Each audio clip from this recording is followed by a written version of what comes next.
Every time I sit there, it just makes me realize how dirty my glasses are. So there's that. Hello everyone and welcome to a new video. Today I am filming my April wrap up. And I read 22 books in April, so way more than I thought I would. I'm very happy. Hopefully we can pile some together because else we're going to be here for 14 billion years and we don't want that. First of all, let's get GotathingforSeason out of the way. So like the books I don't need to talk about in this video, we always love that. For GotathingforSeason I read Jackpot by Nick Stone, Malice by John Gwynne, Rule of Wolves by Lee Bardugo, which I actually talked about in my favorites, but I love this. I'm just wanted to say what happened to the light, who knows. And Mistborn The Final Empire, but I will be talking about this anyway, so curtain, please go away. So those are 4 books for GotathingforSeason. My GotathingforSeason wrap up will probably be up in the end of May, so kinda soon-ish. And I will talk about the books I read for GotathingforSeason in March, April and May, of course. And then for the other books, so I read A Sky Beyond the Storm by Salvatore here. I actually better read this with Pris because she was reading a series and we both realized we hadn't read the last book, and then we were just like, let's read it together. So this is the 4th and final book in the Amber and Ash's quartet, and it basically follows Laia, whose family gets killed and her brother gets imprisoned, and she needs to spy on like the commandant, who is the leader of the army. She's a scholar. They're being oppressed under the empire, and then we have Elias, who is a soldier in the empire and he doesn't want to be, and their paths connect. But like, this is the 4th book in the series. We are further beyond that at this point. Of course I won't spoil it, but it's one of my favorite series of all time, and finally reading the sequel and just seeing how the story wraps up, it breaks my heart because it was gorgeous and beautiful, but it hurt. Okay, it hurt a lot. So yeah, 5 out of 5 stars to this, of course. But we wanted to scream. Like, me and Pris were texting,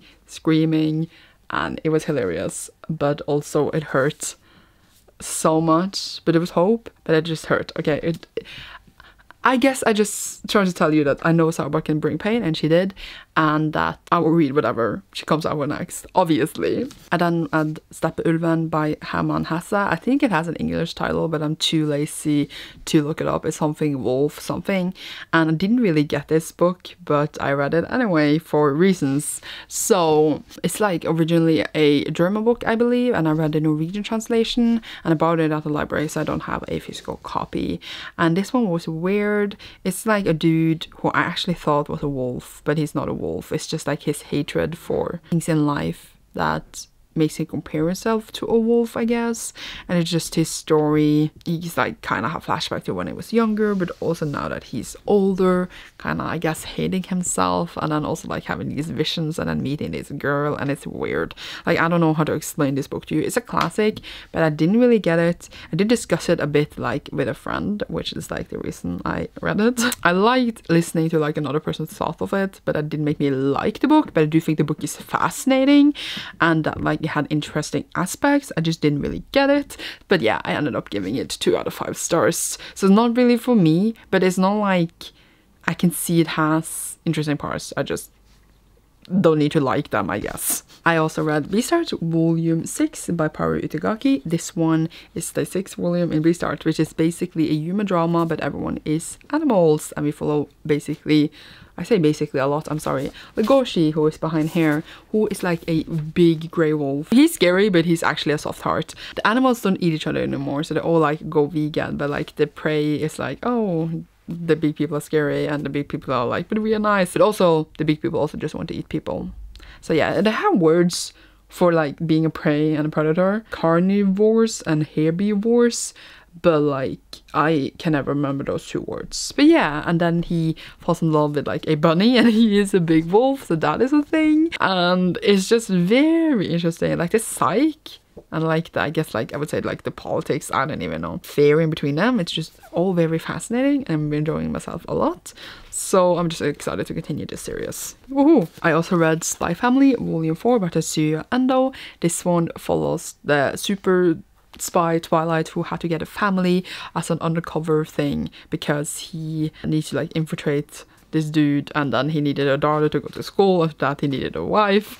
It's a thing, and yeah, it's like definitely like his undercover thing, but also he loves them. I swear he adores his family, and I adore him for adoring his family, and it's just the most adorable thing. And they're just like different cases, them trying to stop people. And oh, I forgot to say, oh my god, my brain, but like the wife, she is a secret assassin, he doesn't know this, and the daughter, she can read their minds, so she knows what both of them are, but they don't know that she knows. And it's just like the most amazing thing. I swear, the setup, the humor, also like the darkness of this, and in this they get a dog, so it's actually just one of the most fun times I had reading a manga, and I recommend it so much. It's just the best thing. The setup is like amazing. I'm very excited to see where the whole manga develops, and I will read it forever because it's literally so great. I then read City of Bones, but also later City of Ashes by Cassandra Clare. I am buddy reading this with Erica, Justine and Cecilia, and we are having the greatest time. Like, we are not really having the greatest time, but we are having the greatest time talking about it with each other.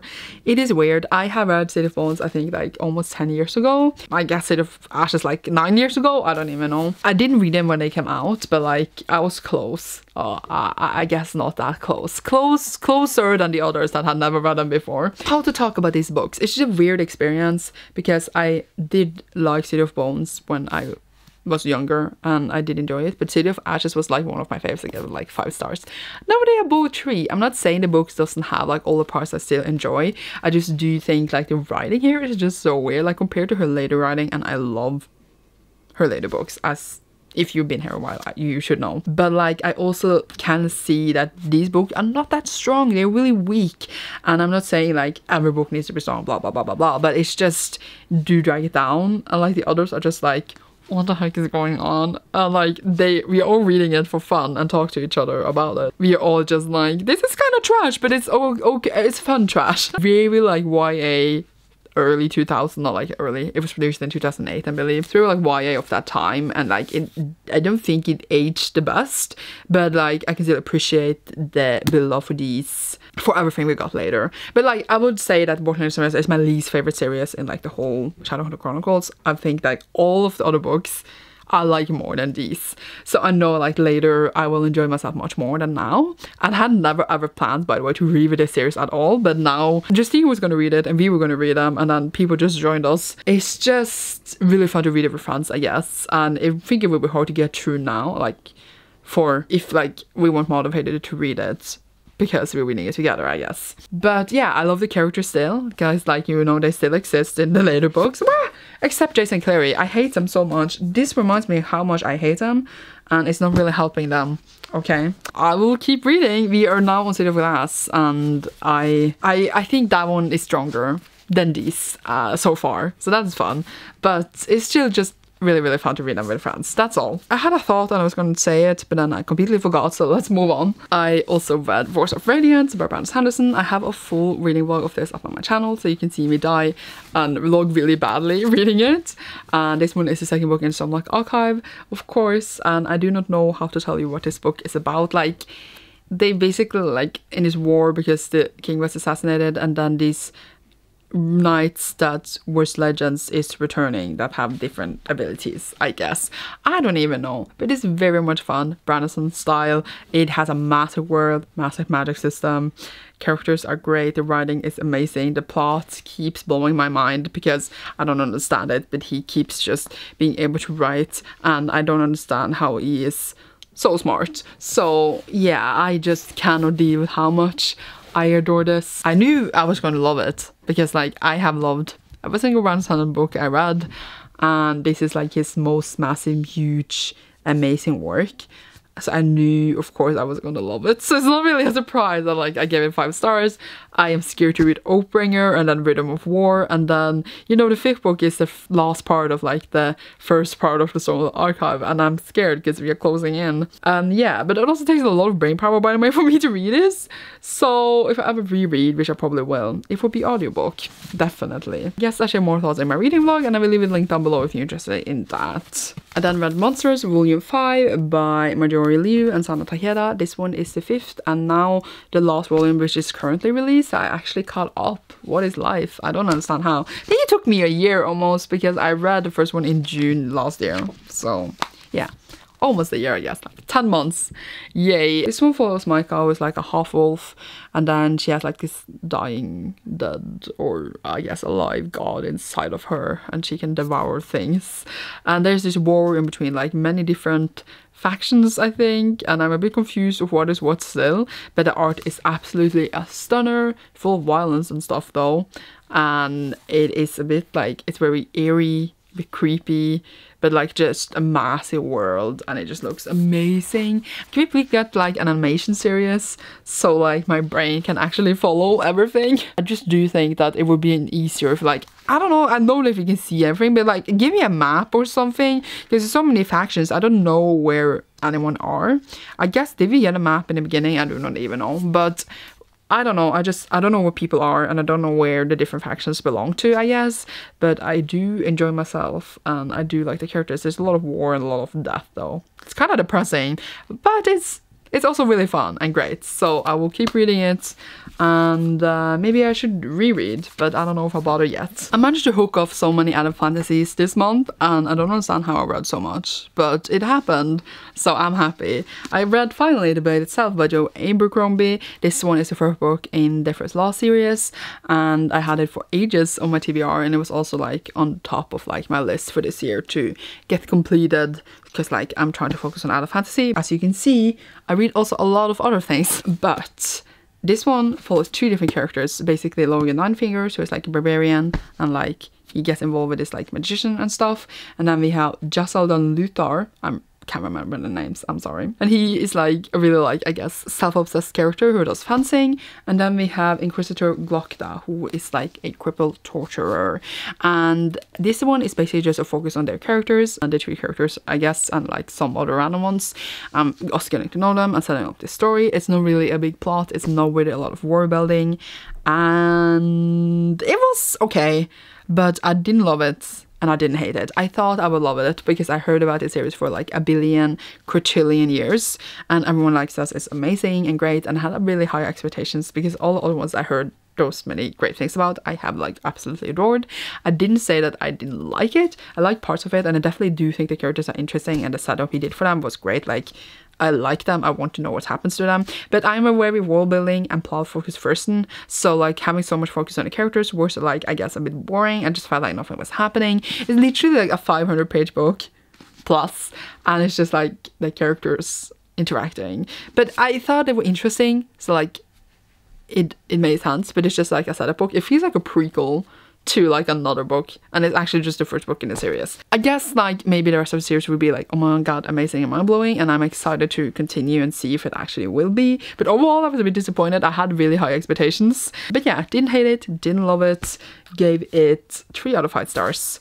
And yeah, hopefully, please, the next books will be a bit more, I guess, events in them and more world building, please. But yeah, I think it ended on a high note, and I think it, as I said, will be interesting to continue. I do have like the whole trilogy plus a bit more, so I'm ready to go. I then also managed to get to The Mad Ship by Robin Hobb, and I don't understand how I read, as I said, this much, but yeah, The Mad Ship is the second book in the Life Ship Trader series, and it basically follows this one family, and they have a life ship. You need like 3 generations of your family to die on the ship before it awakens, and then yeah, it awakens now in the first book, and then like a lot of things happens after that, but it's set in the same world, of course, like in the realm of Ellering, so the same world where it fits, but this one follows the completely different characters, but we just expand on the world. And here things about the light ships are being revealed more and more, getting goosebumps, because it's just, it was amazing how we're getting this piece together, how the different characters moves around. The last book in this series, I cannot wait. Like, I know it's just gonna, I was gonna say nail in the coffin. Is that what the expression is? I don't even know. I know that I love Robin Hobb so much. I know that I adore this series. I loved, you know, the first series. What's it called? Like, what's the name? Farseer Trilogy. Oh my god. Like, I adore that one so much. So I know I'm gonna enjoy this, and hopefully I have my plan to at least finish Ship series this year, but I do not think like I will focus like to finish the rest because I have so many other adult fantasy I need to read. But yeah, so glad I picked this up. And I, of course, can't talk much about it, but like the writing, Robin Hobb writes so well. And yeah, I gave it 4 out of 5 stars because I'm not getting the 5 stars feel yet, but we will see for the 3rd book. But like, recommend it with everything I got. You can read the Ship series without reading Farseer, but I would recommend reading Farseer first because I would just recommend reading all. And I've done read Promised Neverland, volume 14. And Promised Neverland follows these kids in the orphanage that finds out a really dark secret about the orphanage, and it escalates from there. I'm only 14, it's been a while since that, but it's just so good. I talk about this, I think I read at least like 1 or 2 every month, and it's just amazing. It's my fave. I keep saying it, but it's just so good. I'm just waiting for it to get like a feeling where like, oh, this is like not as good anymore. I had never experienced that in the 14 volumes. I just want to scream because it's like the most amazing thing.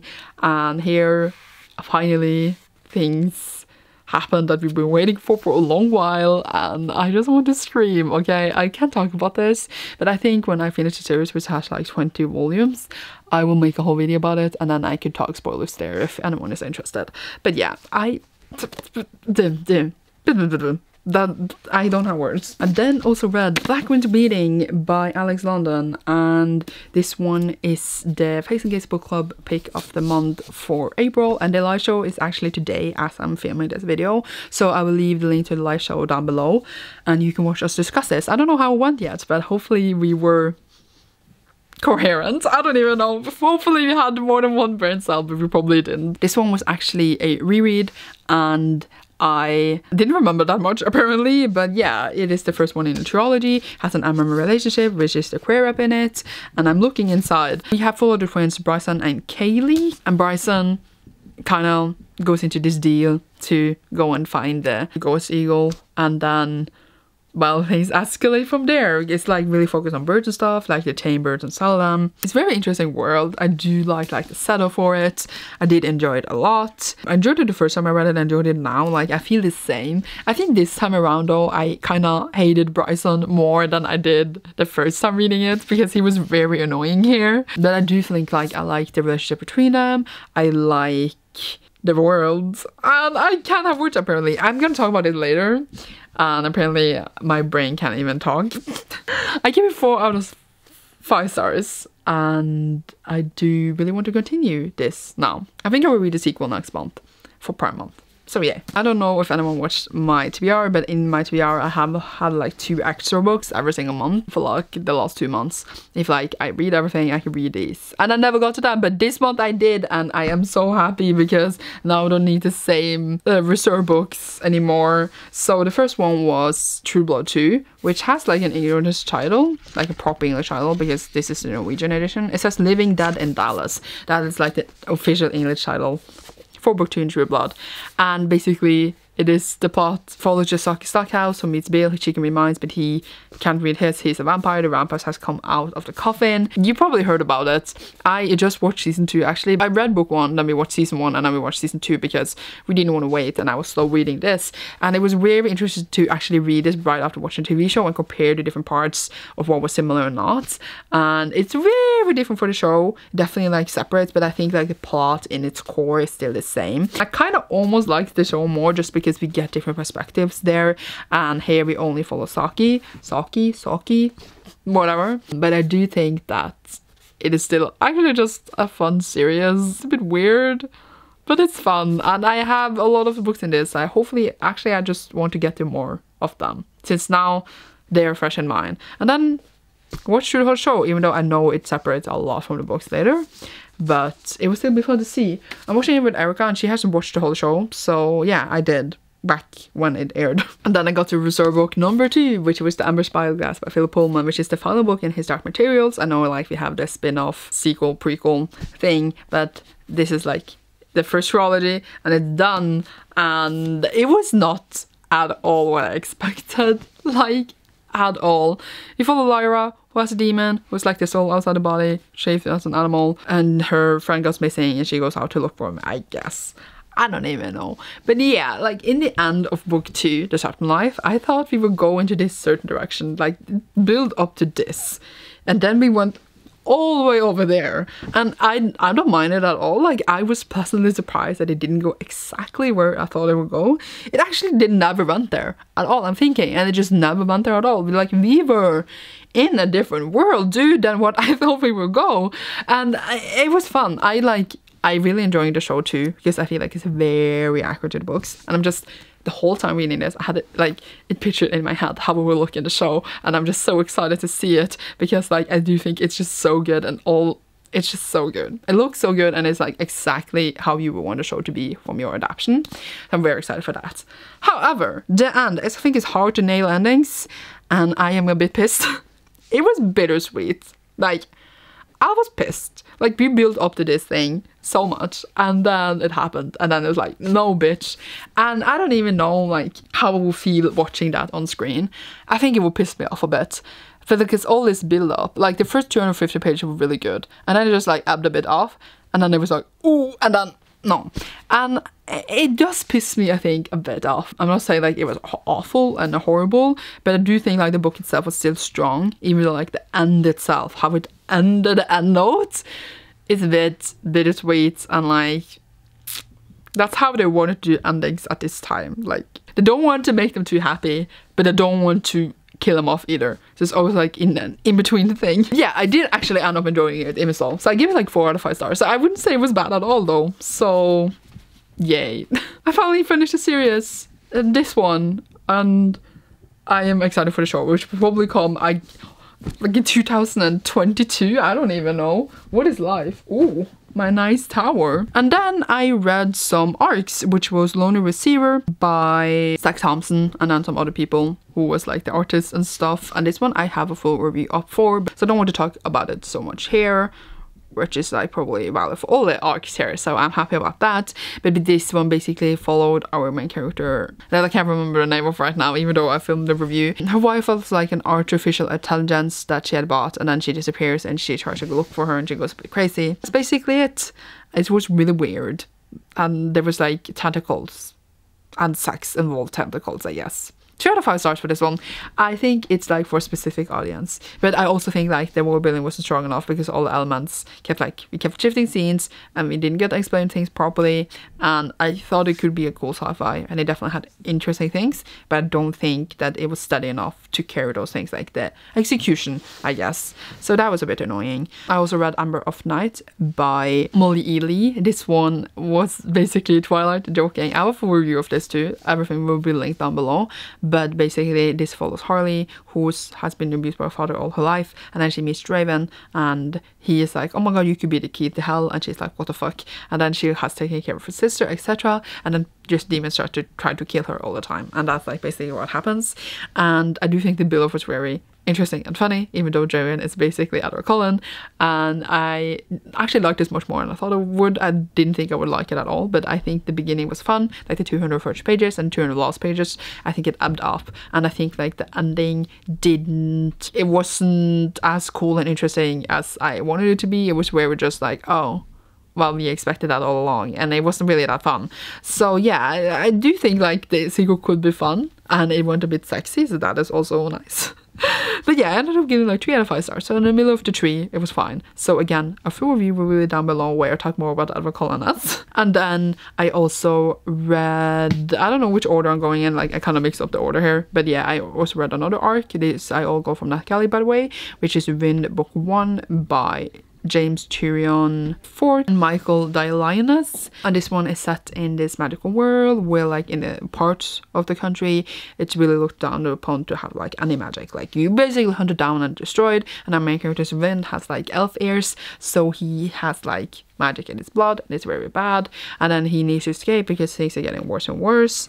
And then with him becomes his crush Thorn, and the crown prince that I can't remember the name of, and his sister Oakley, and they go on this journey, and it was just very cute and adorable and just really, really great. I just loved the world, I loved the art, I loved the different characters that really shown on the page, and it was definitely like a setup and build up for more, but like that's usually how graphic novels are. Like they usually are parts of like a whole story. They don't like complete one arc for each thing. Like that's what's normal for it. Like a manga, for example, obviously like they all belong together, so I didn't of course mind it being like this build up for everything to come.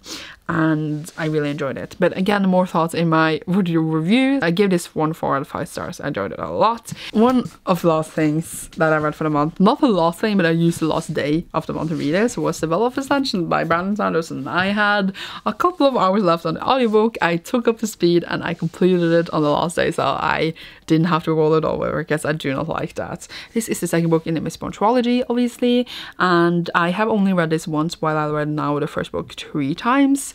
So I'm like reading through so I can get to the later Miss Bond books now. It was everything. Like, I knew what was gonna happen this time around, and it's definitely like a very different book than the first book. But just like when you get to the last parts and the build up, I just want to scream. I screamed so much even though I knew it was gonna happen. I sat there screaming and it's just amazing. Miss Bond is set in this world where you ingest metal to get powers. So you can either have 1 medal or you have all 8, and then you're a Miss Bond. We have Wynd, who finds out that she's one, and then like they're trying to throw down the Lord Ruler who rules the Empire for 1,000 years because he's oppressed the Scar for a really, really long time. But yeah, the second book is the aftermath of that, and it is everything. So yeah, it's not at all what it sounds like. Like, it just have Brandon Sanderson, just his brain power. But yeah, I read a lot of Brandon Sanderson this month, but I do love the Show Archive. I think it's so good, so well done, like the brain power. But Miss Bond is like in my heart, and it's my fave, and it was like my first Brandon Sanderson book and my first fave, because I do think like the story is just so good. Okay, I think like the plot twists here, because like you have a setup that sounds like a YA novel, but then it just is not, I guess. Not that there's anything wrong with being a YA novel, but it just sounds like a story setup that you heard before, and then it's just like poof. So I love that. 5 out of 5 stars to this. So what else can I give you? I do also know that a lot of people like enjoy this less, because like it's much more slow paced and like everything, but it's just so worth it. And I do think that this book is very strong, even though like the beginning not a lot happens, I guess. It's just a lot of politics and stuff. But yay, that was it for this wrap up. I hope I did it quicker than I usually do. It feels like I'm getting a hang of this more. That was all the 22 books I read. It actually was 8,730 pages if anyone was interested in that, but I don't count the pages in my audiobooks because I just don't. Apparently, like Goodreads does, which is fine, but like me counting my own pages, I don't count the audiobooks pages in. But yay, thank you so much for watching. I hope you enjoyed. Leave a castle thing down or emoji down below, because it's on the last book we talked about, and you will see me soon in the video. Thank you so much for watching. Bye.